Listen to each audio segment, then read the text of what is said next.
Welcome back to My Boy's Koi. So I just thought today I'll show you a bit of a day in the life of what needs to be done. So here I work 7 days a week, obviously looking after the fish, but I do 4 full days and then life takes over. So 7 days a week I'll come out and I'll check on the fish and I'll feed the fish and I'll do whatever needs to be done for a few hours a day. Normally an hour or two in the morning, an hour or two in the evening. And then normally Monday, Tuesday, Friday, Saturday I pretty much do the whole day. Working on the ponds, the fish and whatever else, but obviously, you know, there's normal life goes on as well. So today I've got to health check these, health check that pond over there, and then I want to take the grow-ons and the grow-on shed out and have a look at them as well. I haven't done no measure up on them in the last couple of months, or however long it's been since I put them in the grow-on. Just want to check on them, make sure everything's okay. It's quite hard to see them properly in the water. The water's murky because of the food, so they've been off the food since yesterday. So 24 hours off the food, they're okay to net up. These ponds were covered over. The wind is absolutely ripped through this place, and it's been a bit of a nightmare. So there's all debris in the ponds, leaves and twigs and whatever else. All the ponds lost the covers and a bit of a nightmare. That pond yesterday, a filter got knocked over and it's aimed down. Hopefully I managed to get on top of that and get that sorted. So I'm going to start with this. I just wanted to show you, just to show how much work actually goes into this on pretty much a daily basis. There's always hours and hours. Every pond is probably going to take an hour, so you have 3 hours to walk through, as I just said. So I also want to try and feather edge that side over there just to give it a little bit more protection, because most of the wind rips across that field over here. So we can try and feather edge a little bit of that. It'll make a big difference. So before I've even started doing it with the fish, I just come round to inspect it like I do every morning. And we've lost this whole side. You can see the screws are still there where they was screwed down. You can see the plastic getting battered, and that is just the wind ripping through from that field. So this is what I'm saying, I'll feather edging that edge up, at least to give some protection, just but that wind is absolutely destroying this place. I'm looking at it up now. This is just one night, the cover not being on. The cover was ripped off through the night, and just one night of it not being on, it's just absolutely full of debris from the trees. It's not the end of the world, not going to do with the fish any harm, but it just shows that how strong the wind's been. That it's actually took the cover off, and yeah, it's left all that. But these little jobs just seem to add up, and you know, you end up spending 5 minutes netting this one and 5 minutes netting another one before long. Hours have gone by. So I haven't netted up all the fish in this first pond, but I've also got a second bowl of water here, so I'm going to give each one a little health check and go into the second one, because I want to make sure that once I've got all these moved over, then I can get the next ones out before I put these back in, so I don't end up health checking some twice and some not. Because you can see that there's some of them I haven't got up yet. Still a fair few, especially the bigger ones, the shearos, that they're like quite heavy. They're like 45 centimetres plus, so they're quite big fish, so I don't want to be ramming them into little bowls. So we're going to have a little look through these, but you might be able to spot some of your fish. If you've got fish over winter with me, you might be able to spot some of the fish that you've already bought. And essentially all I'm going to do now is I'm just going to top to toe each and every fish and make sure that there's nothing untoward, there's no cuts, there's no marks, there's nothing that I don't like, no underbelly redness, no damasceno fins. Obviously I'm on my own here, so I can't really do this while I'm showing you, but see some absolutely amazing quality fish. And yeah, a lot of these are actually owned, and they will be leaving me in March, so I'm just going to go through now and health check every one, because that's an important part of this for me, is to make sure that all the fish are always 100%. So these have all individually been health checked and absolutely brilliant. Nothing out untoward, nothing out of place, made up. I knew it anyway, to be honest. I watch them every day, so I knew they were okay, but it is good to have them out in person one by one and actually overlook every single one of them. We've got one of them that's got a bit of a cataract, bit of a shame really, but it won't hinder the fish in any way, apart from it's just not worth what it would be worth. But apart from that, everything else is good. Got more in here, going to go through these now, and then we've got 3 more of the big shearos. Didn't put the big shearos in the bowl yet because They're distinctive, so I'm going to note the next note in a minute, put this one in but not the other three. So yeah, so I'm going to go through these now, then I'll get them in, then I'll get the 3 Shiros out separate and go through them. But yeah, looking fantastic. So things were going so well, all the fish looked great. The Shiros looked a little bit red, or 2 out of 4 looked a little bit red, so I'm just PPing them. I'm just going to give them a couple of minutes in the PP bath. When I say red, just a little bit veiny. Now the PP might do nothing for it, but it does seem to have a little bit of a miracle cure to it sometimes. So give them a couple of minutes in a strong dose of PP, and then I'm going to get them back in, and I'll check on them in a few days. But you see, they're doing alright. I have got an air stone, I just took the air stone out, but I'm going to put the air back in now and put them back in the pond. So they've had a few minutes in the PP, the air's back in, and I'm going to get them out and put them back into the pond. As I say, I'll check on them in a few days and I'll keep you updated. We'll see if the PP's made any difference to the slight redness at the end.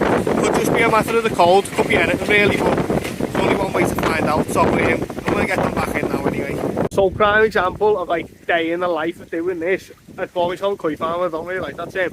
But so like day in the life of doing this. All my leckies just gone off. Literally, I was studying, I was not doing nothing to do with electricity. Everything went off, the house went off, everything went off. It turns out one of the air pumps had just gone faulty, just whatever reason. But that was process of elimination, going through and turning off every one of the switches and seeing what was tripping until it came down to one extension. And then that extension it went down to 4 and then went down to 1 air pump. So that was like 20 minutes or whatever it was to make sure all the fish were back okay and everything kicked in. Now it doesn't happen often, you know, it's I can't remember last time it happened, but it is just one of them jobs, and luckily I was here, like there and then, but it is just one of them jobs that just comes on you out of nowhere. But anyway, I'm going to spin you around and show you the next bowl of fish. So again, you might recognise some fish. They could be yours, they could be ones I've advertised, they could be someone you knows. These again are going through quarantine. Some of these had nose rub from Marahiro, where they're kept in the holding nets, the floating nets before transporting the big fish. Prime example, this one here. You can just see on the end of the nose, a little bit of nose rub. Now that'll come off eventually, and that's all it is. They're just rubbing up against the net trying to get out. I'm trying to show the sides to the industry that other people don't necessarily show, because people are wary that it looks bad, and it doesn't look great. And when sometimes when they turn up, they look a bit beat up and they don't look great. But good quarantine procedures and looking after them, and you know, they look amazing. Look at that Aragoki, yeah, it has got nose rub on it, but watch when that nose rub's gone. Absolutely amazing. Look at that gimlet on this one. They're absolutely quality fish, very, very high quality fish, and absolutely amazing. So again, I'm going to go head to toe, top to toe on every single fish in the bowl, and then I'm going to move them to the next bowl over, and we'll get the rest out and move them in, and then go through the next bowl. So the process has taken me about half an hour per one, and then I end up keeping the Shiros as you've seen, so that ends up taking more like 45 minutes start to finish to get that done. But yeah, it is just part and parcel. Look at that Shiro, how nice and dark that's becoming now. Lovely. So yeah, I'm going to crack on and I'll keep coming back to you. So this is the next lot.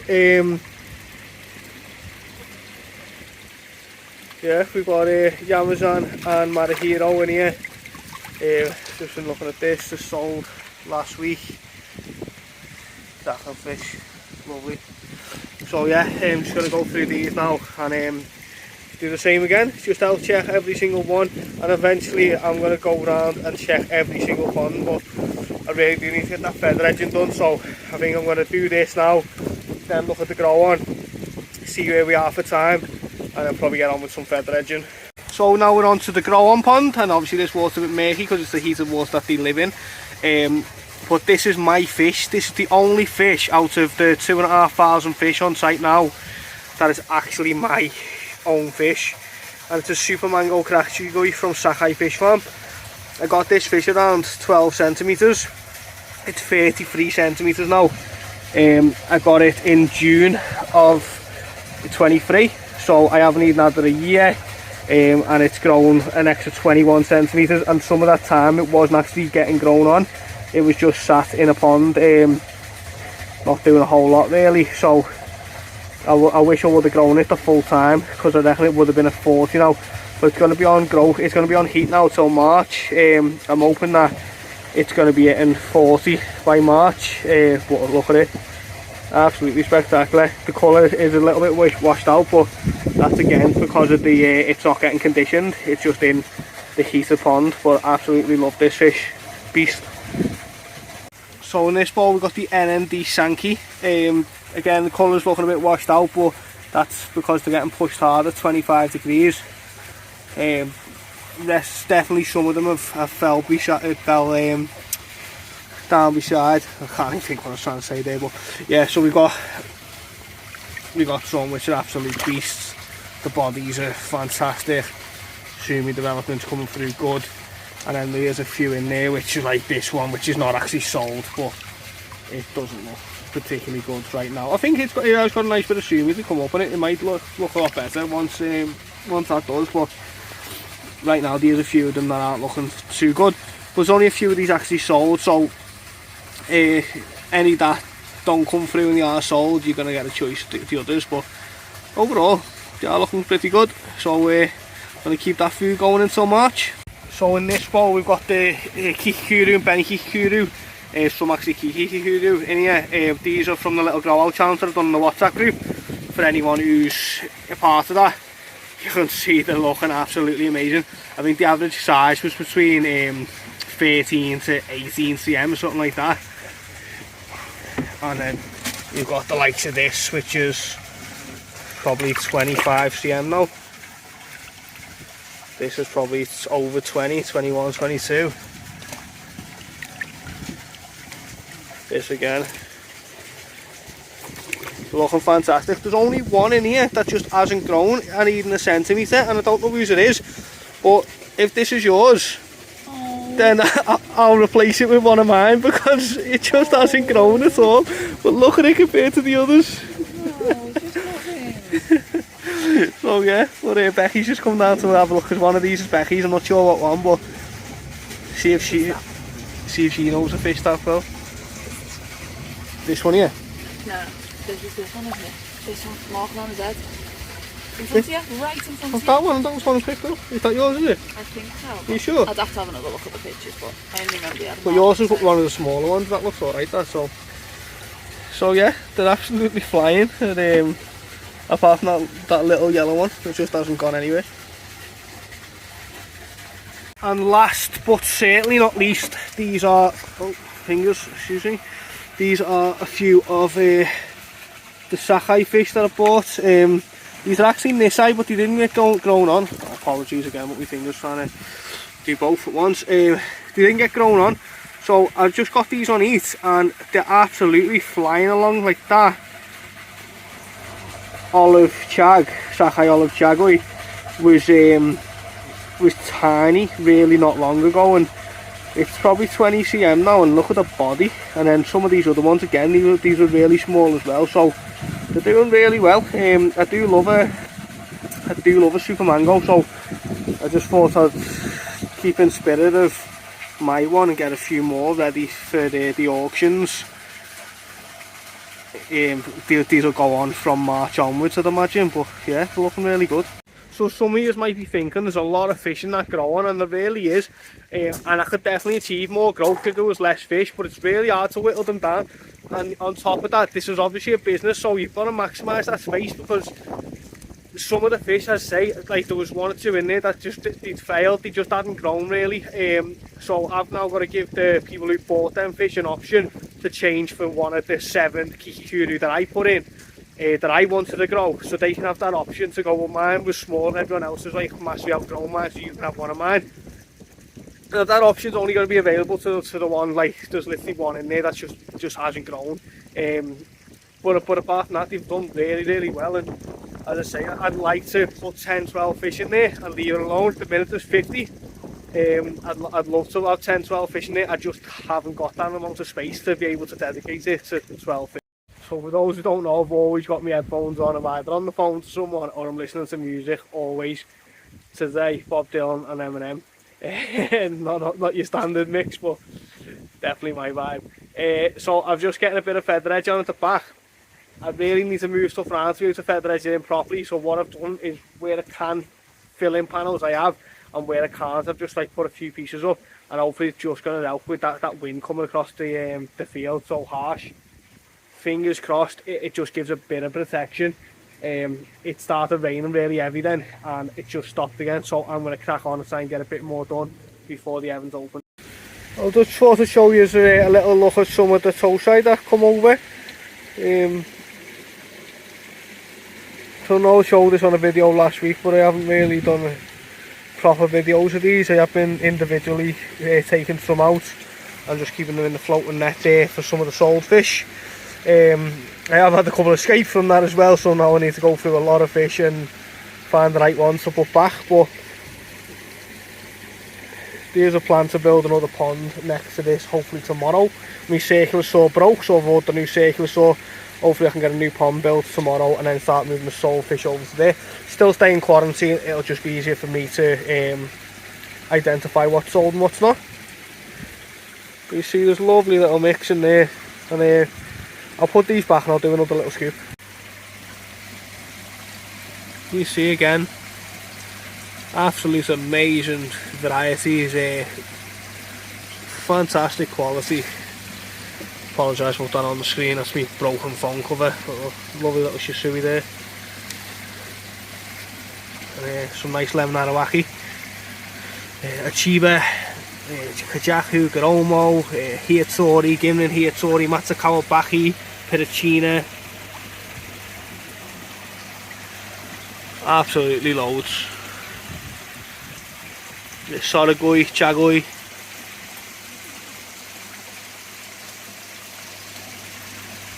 Yeah, fantastic selection. So I'll just throw a little bit of food in and you can see them circling. Hopefully they're going to come up and start to eat. Yeah, and we're off.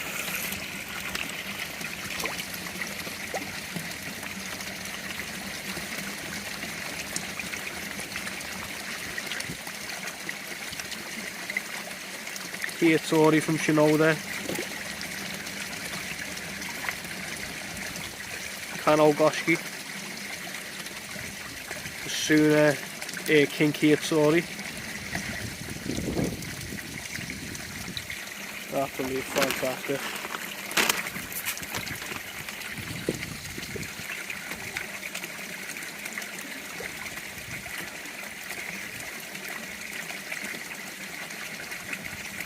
Brilliant. So I think I'm going to wrap the video up here. I hope this video's shown everything what I wanted it to, just how much work goes into the daily maintenance and running of even a small koi business, but mine's a small koi business with a lot of koi, so it takes a lot more work. But yeah, I just wanted to show everyone that it's not easy. There's a lot that needs doing constantly. I've just had a pipe come off behind me, my own fault, I knocked it, but it's still come off, so I'm going to go and fix that in a minute. Got a couple more water changes to do, filter cleans and etc. to do. So I'm going to crack on and do all that now. But if you like this sort of content, let me know in the comments below and I will keep them coming. And I'll keep showing the koi that I'm bringing in from Japan, and you know, we'll keep growing. I'll never stop building. Like, the one thing that you guarantee, like, it'll never get easy. I'll never hit that point where it's just a walk in the park, because I'll never stop building. I'll always push it harder and harder to get bigger and better, which is my own sort of downfall in one respect, but I do love to do that. And yeah, I have the dream of creating the mini Japan, which again might sound bonkers to some people, but just watch this space. Just give me a year or two to do it, and watch what happens. Watch us create the most amazing koi facility in the UK and hopefully Europe. Yeah, so we're working hard, we're building it. Please be patient. I am a one-man band. The first member of staff starts working on the 1st of February.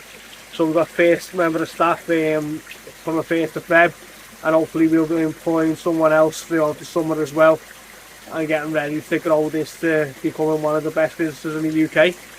And yeah, if you're liking it, hit the like, hit the subscribe.